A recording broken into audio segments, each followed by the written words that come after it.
Greetings and salutations. Seahawks Palaver here with one of the last mock drafts of the season. I'm going to skip the roster construction bit this time. People are probably getting bored of seeing it over and over again.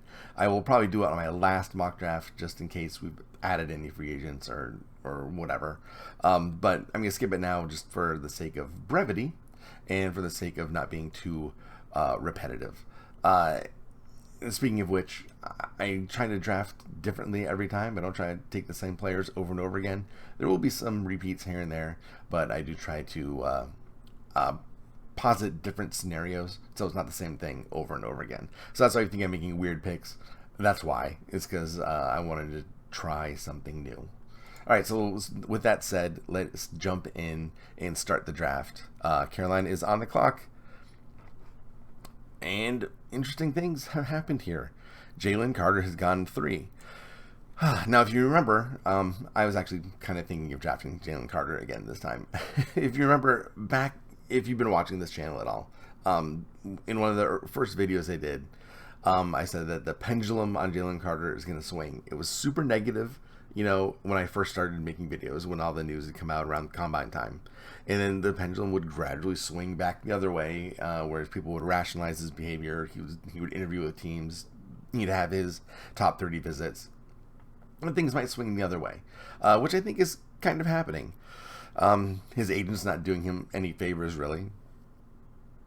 Not really, remodeling his image at all. He's just kind of sticking with, he's a fantastic player, that's all that matters, and we're only visiting people in the teams in the top 10.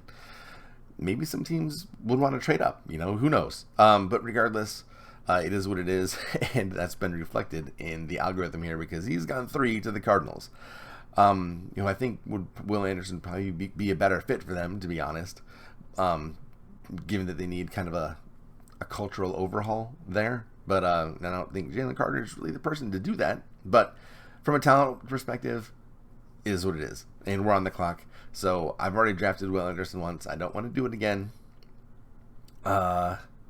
Which leaves us with Will Levis. Let's try to trade. I haven't tried trading down yet. Let's see. The Bears want to trade with us. Maybe the Raiders want to trade with us. Let's see what they want to do. They give us 38. What if we gave them 83? Not interested in trading for this pick. Yes, you are. Liars. I'm going to make them trade for it. How about that? Alright, so let's just say that they wanted to trade up. So they got Will Anderson. Tyree Wilson went to Detroit, which is fine because I've already drafted both of those players in previous drafts, so now it allows me to go in a different direction. So I've gained draft capital, and I could still potentially draft Will Levis if that's what I wanted to do. I don't really want to do that, but I do think that there are reasons for us to draft a quarterback this year. I think Schneider loves Will Levis. I really do. Those big, strong, cocky, strong-arm dudes, like Charlie Whitehurst. I don't want to make an equivalency with Charlie Whitehurst. Clipboard Jesus served his purpose, but he definitely wasn't worth our trading for him. But Will Levis is obviously more talented than Charlie Whitehurst, and I think that it's okay. We can carry him for a year, and then next year he can back up Geno or whatever. We have Drew Lock on for one time. Drew Lock's probably better than Will Levis at this point, but we probably won't have the opportunity to draft a quarterback this high next year because we're going to be good next year, and we'll have to mortgage our entire future to draft a quarterback. So use it with that rationale. Let's draft Will Levis here. Yeah, I don't know that's what I would do, but at least we traded down a little bit for him. Got some general draft capital. Okay, so now we are at 20, and I don't know if I want to drop down that far. Let's see if the Ravens will draft with us. They usually will. All right. Okay. So they got Miles Murphy. I might have taken him. I didn't really look closely at what was on board. Miles Murphy was okay. But I'm going to go Brian Breesy. We need that meat up front. We definitely need to be beefy, more beefy there. And he can play nose. It's not his forte, but he has played the position. Maybe he and Jaron Reed can share snaps there. Who knows? We'll see how the draft develops. But right now we have just a huge, glaring need on our defensive line. And at 2, let's see.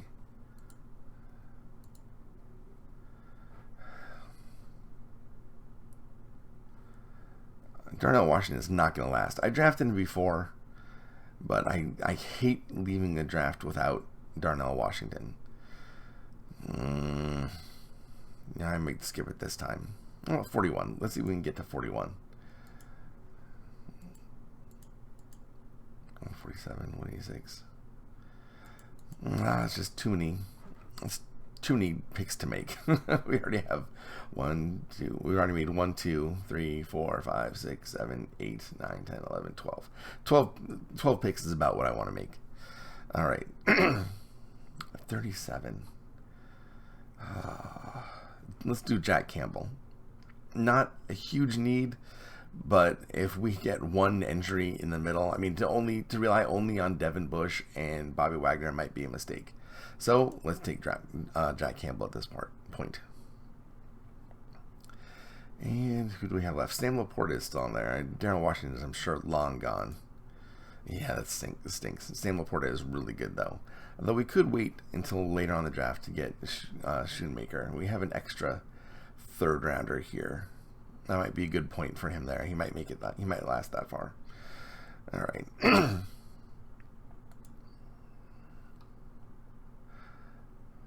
Let's see. We haven't drafted Steve Avila. I think this is a Steve Avila time. We usually get Weipler or someone else, but I really like Steve Avila a lot. Let's take him here. Which brings us to 70. And I'm going to go... Let's check the tight ends real quick. That's tough. Schoonmaker is the last good tight end. Well, there are good tight ends, but the one who I think is going to be good. Zach Kuntz, I think, is going to be really good too, but it's very raw. So I think we're going to have to take Schoonmaker here, unfortunately. I don't really want to, but let's do it. All right. Oh, Nick Herbig is still on board. That's awesome. Okay, so he can be another designated pass rush. Darrell Taylor might not be long for the team after this year. And I think he's a really good designated pass rusher. He's graded really well. Has an excellent pass rush win rate. 6'2", 240. He's a guy who's definitely not talked about enough. So let's do Nick Herbig. And then 86. Let's see if we can address the wideout situation here at all.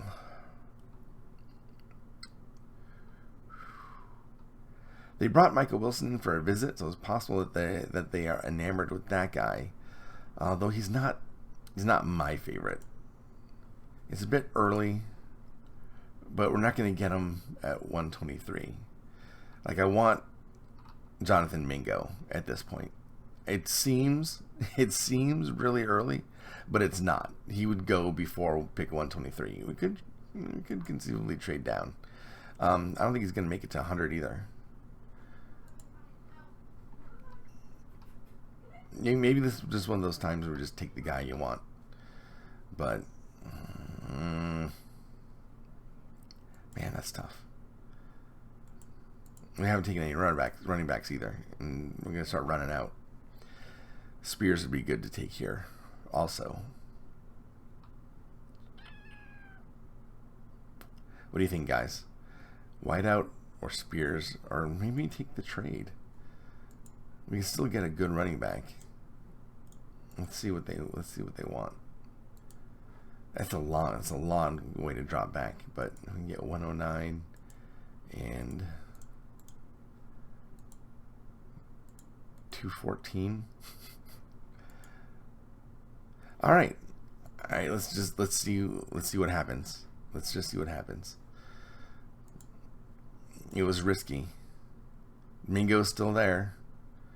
And who do we have left at running back? Roshan Johnson, Zach Evans, we're still good. All right, so let's address wideout right away, because I know it seems like he's way down here at pick 113, but we're only 13 away. Let's just go ahead and draft the guy that we want. The guy that I want, let's face it. I'm a big Jonathan Mingo fan. All right, now we should really look at running back. We need to get 2. Kendre Miller is awesome. Not really good at running the outside zone. Sean Tucker I've drafted before. But he is a kind of a Rashad Penny clone, and that is something that we could definitely use on our team. Let's just go and draft him again. I hate to do a double dip, but he is someone that we could definitely use on the team. We have 1, 2, 3, 4, 5, 6 picks left. It's 2 more than I wanted.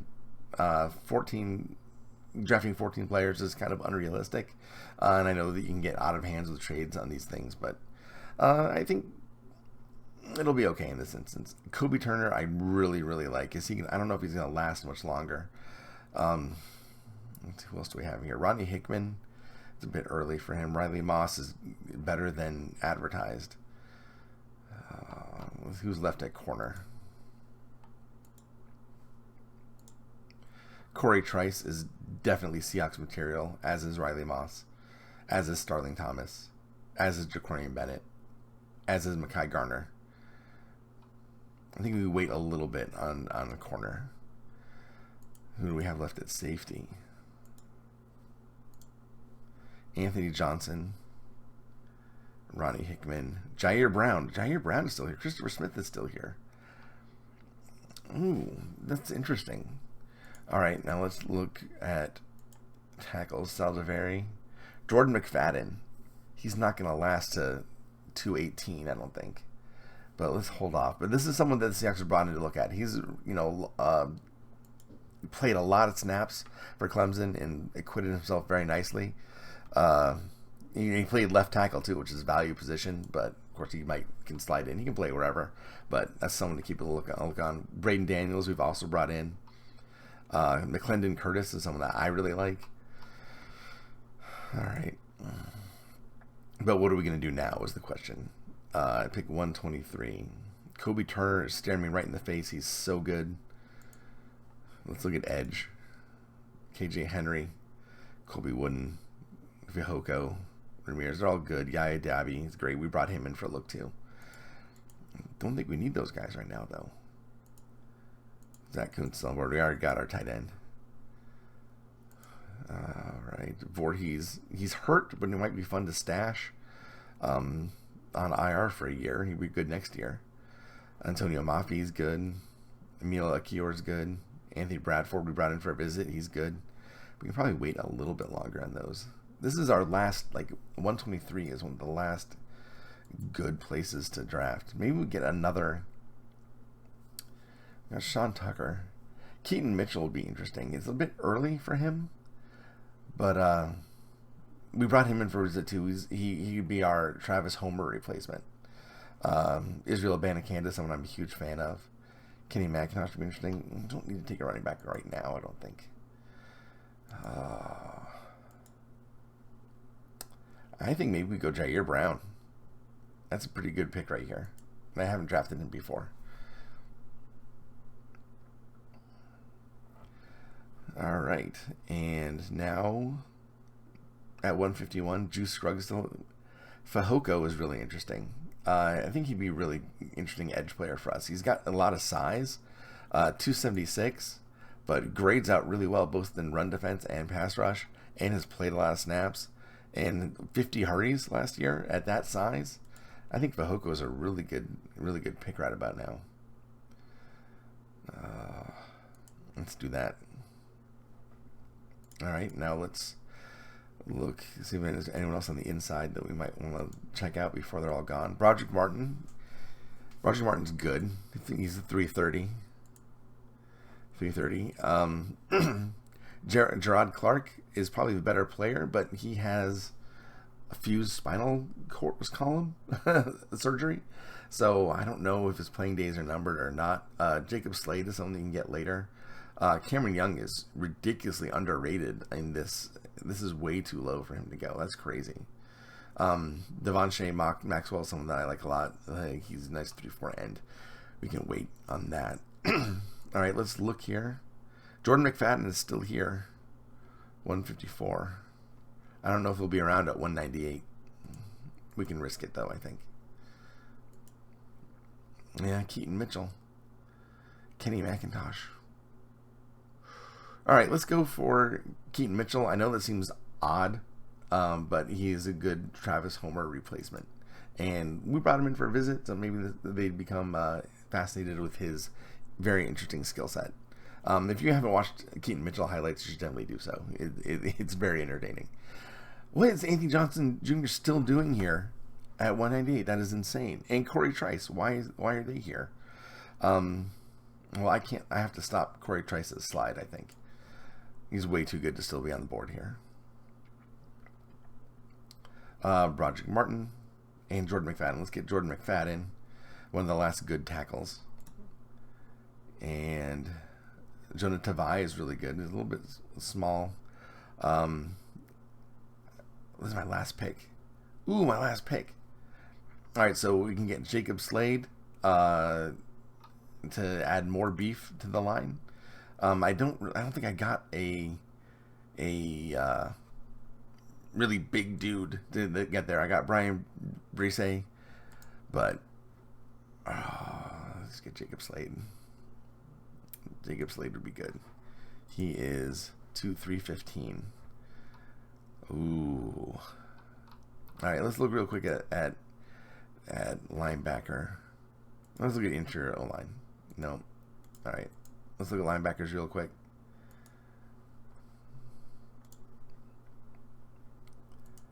Troy Brown. Mahmoud Diabate is really good. His pro day was amazing. Drake Thomas, another inside linebacker that I like a lot, but I think it will probably be okay just with that one dude. Ryan Greenhagen I like. Ben Van Sumeren I like. Maybe we can get those as undrafted free agents, guys. What do you say? Oh, boy. Let's see who's left at edge rush. Derek Parrish. Derek Parrish is phenomenal. We probably have too much edge. Probably too much edge, but I'm gonna. We got Fajuco. We got too much edge, but I want Derek Parrish a lot. Let's go with what we should do and go with Jacob Slade. We need the meat. We need the meat in the middle. We really do. Derek Parrish is probably going to be a good pro, though. I'm excited for him. Okay, so let's see how we did. A-, a B in our trade, C+ for Jack Campbell, but he was going to go before our next pick. Steve Avila, Schoonmaker. Tight ends were going early. He was the last good one. We really had to pick him up. Herbig. Jonathan Mingo, again, because they think he's going to be drafted later, but in my experience, this is where he goes in the 3rd round. So we got Jonathan Mingo, Sean Tucker, Rashad Penny replacement. Jair Brown gives us some depth at safety, or at least, they want to play 3 safeties, so we only have 3 safeties. So we had to pick up somebody. Fahoko, I think is going to be good. Keaton Mitchell, Corey Trice, Jordan McFadden, Jacob Slade. The draft fell pretty well for us. Maybe Mingo was a reach, but I don't think so. Let me know what you want to know. Do you think that he would have held out a little bit longer until round 4? I don't think so. In my experience, he goes in round 3, and so that's where I had to snag him. I had to do it. But let me know how you feel about this. The board did fall pretty nicely for us. A lot of unusual things, though. Corey Trice is not going to fall that far. Jair Brown's probably not going to fall that far. Sean Tucker, probably not going to fall that far. A lot of these things I don't know are super realistic, but let me know if you think this addresses our needs, how you think this compares to maybe some of the other mock drafts I've done, and how do you feel about Will Levis at number 1? I imagine that's going to be a very, very partisan selection, but it's a possibility. I think I gave good enough reasons for it. We're going to be good next year. It's going to be hard to get a quarterback. This one, at least, we'll have him. He'll take up a roster spot. Well, it might kind of stink, but overall, I'm pretty happy. We addressed all of our needs, got some really good players. We missed out on some that I really wanted, but I think I got good people at good spots. Let me know what you think, and we'll see you next time. All right, take care, guys. Enjoy. Bye.